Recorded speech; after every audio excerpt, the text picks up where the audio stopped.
अस्सलामुअलैकुम। Welcome to my YouTube channel Standard Academy. आज के इस लेक्चर में हम 10th class chemistry chapter number 9 chemical equilibrium की एक्सरसाइज को सॉल्व करेंगे।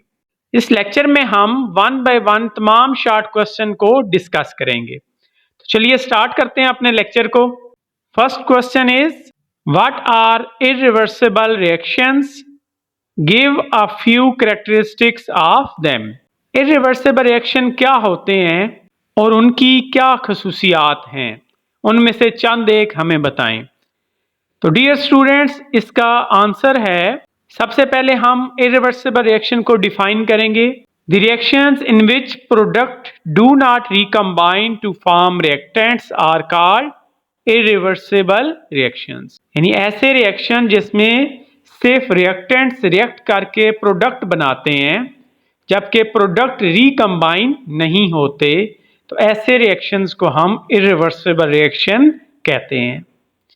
अब इनकी कैरेक्टरिस्टिक्स को देख लेते हैं। फर्स्ट कैरेक्टरिस्टिक है takes place in one direction, यानी सिर्फ लेफ्ट से राइट डायरेक्शन, एक ही डायरेक्शन के अंदर ये रिएक्शन अकर करते हैं। सेकंड है हमारे पास ऑलवेज गोज टू कंप्लीशन, यानी ये रिएक्शंस हमेशा मुकम्मल हो जाते हैं, सारे के सारे रिएक्टेंट्स रिएक्ट करके प्रोडक्ट के अंदर तब्दील हो जाते हैं। नेक्स्ट कैरेक्टरिस्टिक है हमारे पास takes place in open system, यानी ऐसे रिएक्शंस के अंदर ओपन सिस्टम होता है हमारे पास जिसमें से गैसेस वगैरह स्केप आउट हो सकती हैं। Fourth one is reactants and products are separated by single arrow, यानी ऐसे रिएक्शन के अंदर हम रिएक्टेंट और प्रोडक्ट को एक सिंगल एरो से रिप्रेजेंट करते हैं और एरो आपको ब्रैकेट के अंदर नजर आ रहा है। स्टूडेंट्स, हमारे पास सेकंड क्वेश्चन है डिफाइन केमिकल इक्विलिब्रियम स्टेट, यानी केमिकल इक्विलिब्रियम क्या होता है, तो इसको हम सॉल्व कर लेते हैं। Chemical equilibrium is a state in which the rate of the forward reaction equals the rate of the backward reaction, यानी ऐसी स्टेट जिसमें फॉरवर्ड रिएक्शन का रेट इक्वल हो जाता है बैकवर्ड रिएक्शन के रेट के, उस स्टेट को हम केमिकल इक्विलिब्रियम स्टेट कह देते हैं। इस स्टेट पर रिएक्शन मिक्सचर यानी रिएक्टेंट और प्रोडक्ट की जो कंपोजिशन है वो कांस्टेंट रहती है। इसकी दो मेजर टाइप्स हैं हमारे पास। First one static equilibrium, second one dynamic equilibrium. Next question is give the characteristics of reversible reaction. हमारे पास दो तरह के रिएक्शंस होते हैं, रिवर्सिबल एंड इरिवर्सिबल रिएक्शन। तो उसमें से हमने रिवर्सिबल रिएक्शन की खसूसियात बतानी है। तो फर्स्ट कैरेक्टरिस्टिक है हमारे पास प्रोसीड इन बोथ डायरेक्शंस, यानी ये रिएक्शन लेफ्ट से राइट और फिर राइट से लेफ्ट दोनों तरफ ही हो सकते हैं। Next never goes to completion, ऐसे रिएक्शन कभी मुकम्मल नहीं होते। उसकी वजह यह है कि जितने रिएक्टेंट्स रिएक्ट करके प्रोडक्ट बना रहे होंगे उतनी ही अमाउंट में प्रोडक्ट रिकम्बाइन होके वापस रिएक्टेंट में आ रहे होंगे, तो इसलिए ये लेफ्ट राइट ये रिएक्शन मुसलसल होते रहते हैं, इसीलिए ये कभी मुकम्मल नहीं हो पाते। थर्ड कैरेक्टरिस्टिक है हमारे पास takes place in close system, यानी ऐसे सिस्टम जिनमें से गैसेस वगैरह बाहर एस्केप आउट नहीं हो सकती, ऊपर से माउथ क्लोज होता है। अगर गैसेस एस्केप आउट हो जाएंगी तो वो प्रोडक्ट रिकम्बाइन नहीं हो सकता, तो इसलिए ज़रूरी है कि क्लोज सिस्टम हो। Last characteristic is reactants and products are separated by double arrow, जो कि एरो आपको ब्रैकेट्स के अंदर नजर आ रहा है, जो शो करता है कि ये इसमें फॉरवर्ड और रिवर्स दोनों रिएक्शंस हो रहे होते हैं। Fourth question is how is dynamic equilibrium is established, कि डायनामिक इक्विलिब्रियम कैसे हासिल होता है, कैसे बनता है। तो स्टूडेंट्स, इसका आंसर है Dynamic equilibrium is established when the rates of forward and reverse reaction in a system become equal. यानी ऐसी स्टेट जिसमें रेट ऑफ फॉरवर्ड और रिवर्स रिएक्शन जब एक दूसरे के इक्वल हो जाते हैं तो हम इस स्टेट को डायनामिक इक्विलिब्रियम कह देते हैं। लेकिन रिएक्शन इसमें हमारा कंटिन्यू रहता है, वो सीज नहीं होता। तो अब ये कैसे एस्टेब्लिश होगा, तो इसकी थोड़ी सी एक्सप्लेनेशन आपको मैं बता देता हूं कि शुरू में हमारे पास फॉरवर्ड रिएक्शन फास्ट होता है और बैकवर्ड रिएक्शन लो होता है या निग्लिजिबल होता है। तो with the passage of time forward reaction की स्पीड कम होती जाती है और बैकवर्ड रिएक्शन की स्पीड इंक्रीज हो जाती है। तो इवेंचुअली हमारे पास एक स्टेज ऐसी आती है जब दोनों के रेट्स एक दूसरे के इक्वल हो जाते हैं और उसे हम डायनामिक इक्विलिब्रियम कह देते हैं। तो इस तरह ये हमारे पास एस्टेब्लिश हो जाता है। स्टूडेंट, नेक्स्ट क्वेश्चन है हमारे पास, why at equilibrium state reaction does not stop. Equilibrium पर रिएक्शन रुकता क्यों नहीं है, वो जारी कैसे रहता है, अब ये हमने बताना है। तो स्टूडेंट्स, इक्विलिब्रियम स्टेट पर हमारे पास फॉरवर्ड और रिवर्स दोनों रिएक्शंस इक्वल स्पीड के साथ इक्वल रेट के साथ हो रहे होते हैं, लेकिन उनकी डायरेक्शन एक दूसरे के ऑपोजिट होती है, इसलिए रिएक्शन वहां पे रुकता नहीं है, ऑल्दो हमारे पास इक्विलिब्रियम मौजूद होता है। Sixth question is, why is equilibrium state attainable from either way.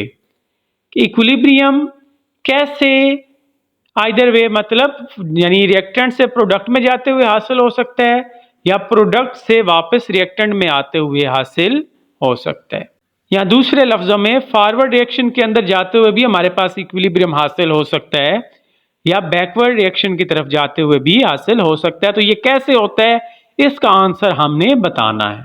Equilibrium state can be obtained from either way, that is starting from reactants और फ्रॉम प्रोडक्ट्स।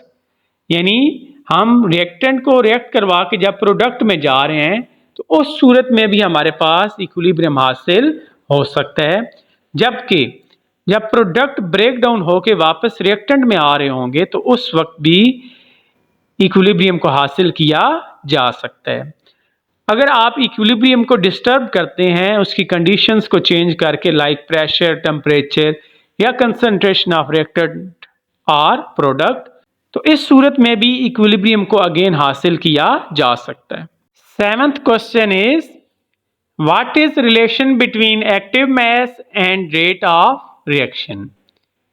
यानी रेट ऑफ रिएक्शन और active mass में आपस में क्या ताल्लुक है।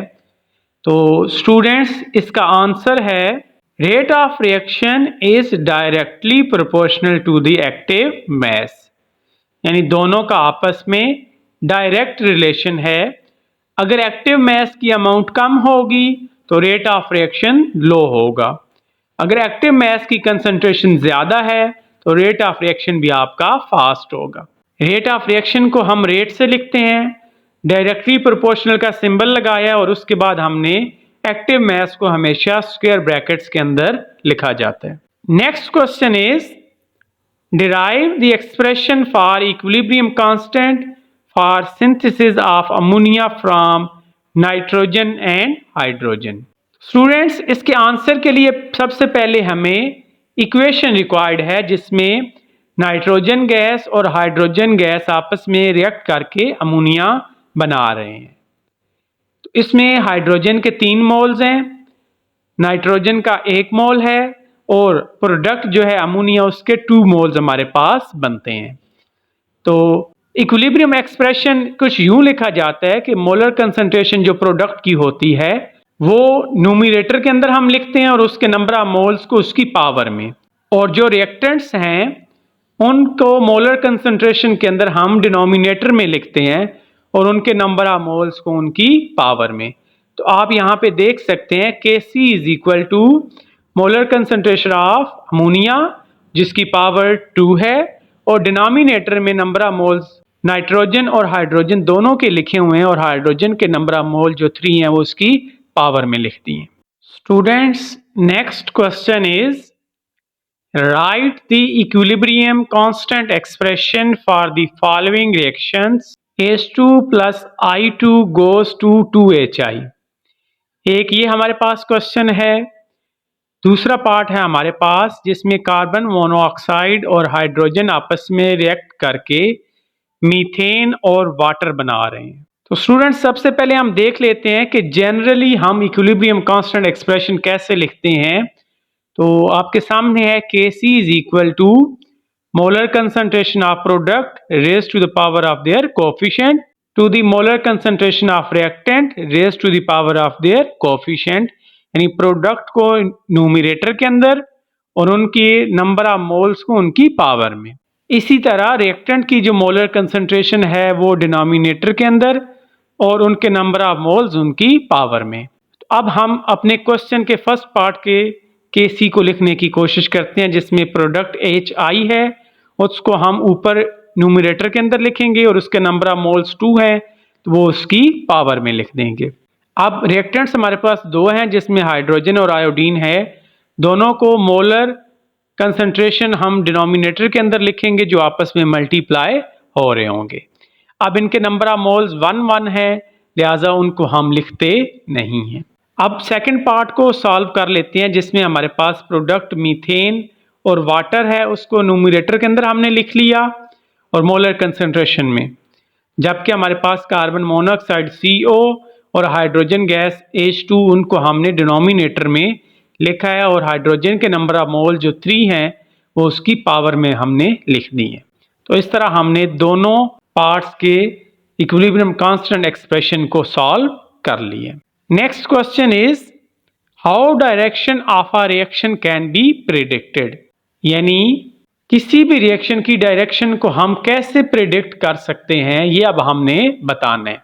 तो इसका आंसर है कि Kc और Qc की वैल्यू को जब हम कंपेयर करेंगे तो हमारे पास डायरेक्शन ऑफ रिएक्शन आ जाएगी। अब 3 केसेस हैं। First case, if Qc is less than Kc, अगर Qc छोटा है Kc से तो इट मीन्स कि हमारा रिएक्शन इस वक्त फॉरवर्ड डायरेक्शन के अंदर हो रहा है, यानी लेफ्ट से राइट की तरफ मूव कर रहा है। अगर Qc ग्रेटर है Kc से तो उस वक्त हमारे पास रिवर्स रिएक्शन हो रहा होता है। और अगर Kc और Qc की वैल्यू ऑलमोस्ट बराबर है तो हम उस वक्त कहते हैं कि हमारे पास इक्विलिब्रियम स्टेट हासिल हो चुकी है।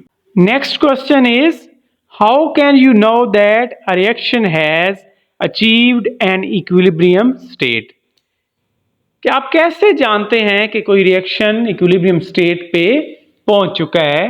तो स्टूडेंट्स इसका आंसर है जब रेट ऑफ फॉरवर्ड रिएक्शन और रेट ऑफ बैकवर्ड रिएक्शन एक दूसरे के इक्वल हो जाते हैं तो हम कह देते हैं कि इस वक्त हमारे पास इक्विलिब्रियम स्टेट हासिल हो गई है, क्योंकि उस वक्त हमारा रिएक्शन एक स्टेट ऑफ बैलेंस के अंदर चला जाता है। तो उसको हम अगर हम इक्वेशन की शेप में लिखें तो RF यानी rate of forward reaction equal to RB यानी रेट ऑफ बैकवर्ड रिएक्शन।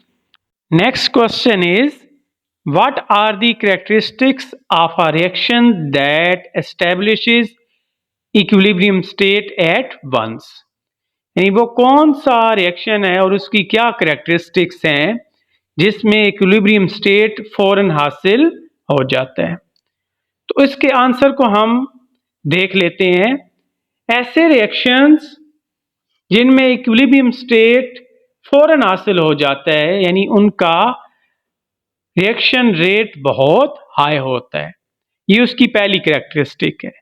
उसके अलावा उनकी एक्टिवेशन एनर्जी जो होती है रिएक्टेंट की प्रोडक्ट में तब्दील होने की वो बहुत लो होती है, और वो एक्टिवेशन एनर्जी फॉरवर्ड और रिवर्स दोनों रिएक्शन के लिए ही बराबर होती है। उसके अलावा ये रिएक्शंस कभी मुकम्मल नहीं हो पाते और ये फॉरवर्ड और रिवर्स दोनों डायरेक्शन के अंदर ही पॉसिबल होते हैं।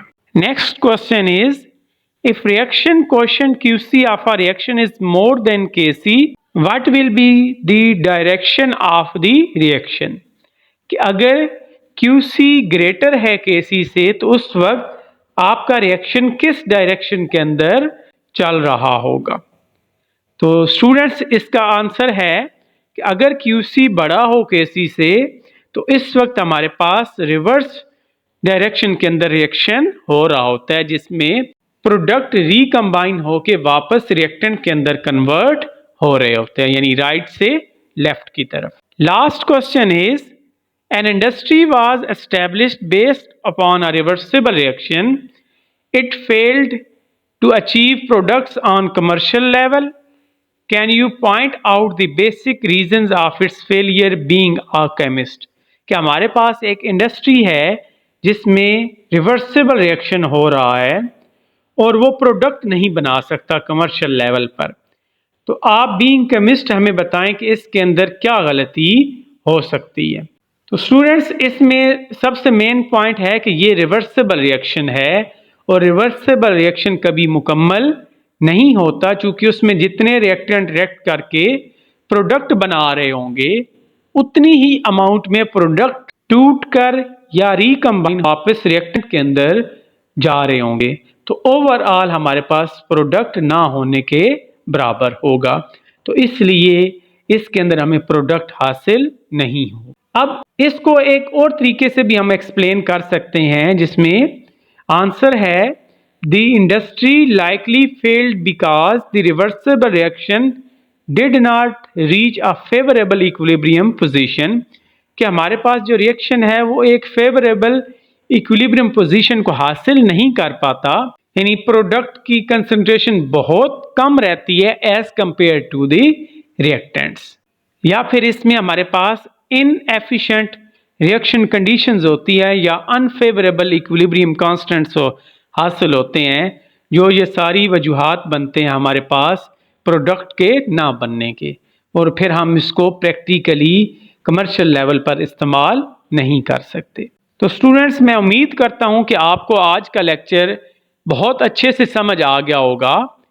अगर आपको आज का लेक्चर अच्छा लगा है तो वीडियो को लाइक कर दें और चैनल को सब्सक्राइब कर दें, ताकि आइंदा आने वाली वीडियोस के नोटिफिकेशन आपको मिल सकें। Thank you so much for watching.